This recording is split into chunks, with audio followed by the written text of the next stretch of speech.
एक कथा तो टॉल्स्टॉय ने लिखी है और उसने कहानी लिखी है 3 अनपढ़ व्यक्तियों की। उनने जो है कहीं पर सुन लिया और उनका भाव हुआ कि भगवान ऐसे होते हैं, तो उनने भगवान को पुकारा और उनकी पुकार में इतनी सरलता थी, इतनी निश्चलता थी कि भगवान उनको दर्शन देने के लिए बाध्य हो गए। अब जब गांव के लोगों को पता चला तो गांव के लोगों को बड़ा बुरा लगा कि देखो अनपढ़ व्यक्तियों को भगवान दिख रहे हैं, हम लोगों ने तो इतना बड़ा खोला हुआ है यहाँ पर चर्च और यहाँ पर कोई भी नहीं आता। तो वो जो चर्च के पादरी थे वो उनको बताने के लिए पहुंचे कि देखो भैया भगवान को ऐसे नहीं पुकारा जाता है, भगवान को पुकारने का एक तरीका है। तो अनपढ़ व्यक्ति थे, उनने कहा कि साहब हमें तो तरीका पता नहीं है, हमारे साथ ये व्यक्ति रहता है पढ़ा लिखा, आप इसको समझा दो। उनने कहा ठीक। उनने 10 पॉइंट लिखे कि देखो भैया पहले ऐसा करो, फिर ऐसा करो, फिर ऐसा करो, फिर ऐसा करो, फिर ऐसा करो, ये 10 पॉइंट हैं, इनको करोगे तो आप भगवान को पुकार सकते हो। उनने कहा साहब, बड़ा अनपढ़ व्यक्ति ने कहा बड़ा भला किया आपने साहब, इतना बता दिया, हमारे ऊपर बड़ा कृपा करिए आपने। बड़े खुश हुए पादरी और वो खुश होकर के चल दिए। रास्ते में एक नदी पड़ी, उनने नाव ले ली, नाव लेकर के चले। आधे रास्ते पहुंचे होंगे कि उनने देखा कि पीछे तो जलजला उठ रहा है। उनने घबरा करके पीछे देखा तो देखा वो तीनों अनपढ़ व्यक्ति पानी पर भागते हुए आ रहे हैं। और घबरा करके उनने नाव रोकी। उनने कहा क्या हो गया? उनने पूछा भैया कि क्या हुआ, तुम लोग भागते हुए आ रहे हो? बोले नहीं नहीं साहब, आप लिख करके आए ना, तो ये थोड़ा छठे पॉइंट में हैंड राइटिंग समझ में नहीं आ रही है, जरा छठा पॉइंट फिर से बता दीजिए, छठा पॉइंट में आपने क्या लिखा है?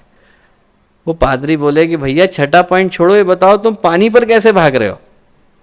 और बोले वो तो सरल सी बात थी, एक ही नाव थी, आप लोग उठा करके ले गए, तो हमने भगवान से कहा कि भगवान जरा पार जाना है, उन लोगों से बात करनी है, कोई व्यवस्था बनाओ। तो भगवान बोले बेटा तुम पानी पे चल के चले जाओ।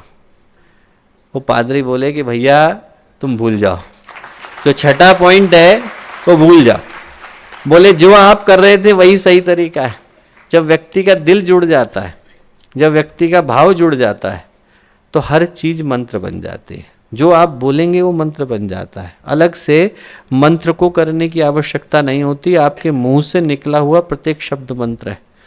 कन्फ्यूशियस के जीवन की घटना है कि कन्फ्यूशियस से लोगों ने पूछा कि एक बात बताइए कि आपकी दृष्टि में सबसे अच्छी तरह से प्रार्थना और मंत्र कौन करता है? तो कन्फ्यूशियस ने कहा एक किसान है, लिंची नाम है उसका, उससे मिलकर के आओ। तो उनके जो शिष्य थे उनको लगा कन्फ्यूशियस इतना बड़ा आदमी, उसने उनकी तारीफ करी है, जरा जा कर के देखते हैं। तो वो लोग गए। जब वो लोग गए और उन्होंने देखा कि गांव में वो किसान है लिंची, तो घास काटने में लगा था। घास काटता था और काट काट करके थोड़ी थोड़ी देर में भगवान को धन्यवाद दे देता था कि भगवान आपने मुझे जो जीवन दिया उसके लिए धन्यवाद। 3 दिन तक कन्फ्यूशियस के शिष्य वहां पर बैठे रहे कि शायद कोई नया मंत्र बोले, शायद कोई नया ध्यान का तरीका बताए। नहीं बताया। तो लौट करके आए और बड़े निराश हुए और आकर के वो कन्फ्यूशियस से बोले कि आपने कहाँ भेज दिया? उसने तो एक भी मंत्र नहीं बोला, उसने तो कोई भी विशेष ज्ञान की बात नहीं बताई। कन्फ्यूशियस बोला कि बेटा जिसका जीवन भगवान से जुड़ जाता है, जिसका जीवन प्रार्थना बन जाता है, उसको अलग से मंत्रों की आवश्यकता नहीं होती। उसके मुंह से निकला प्रत्येक शब्द मंत्र बन जाता है।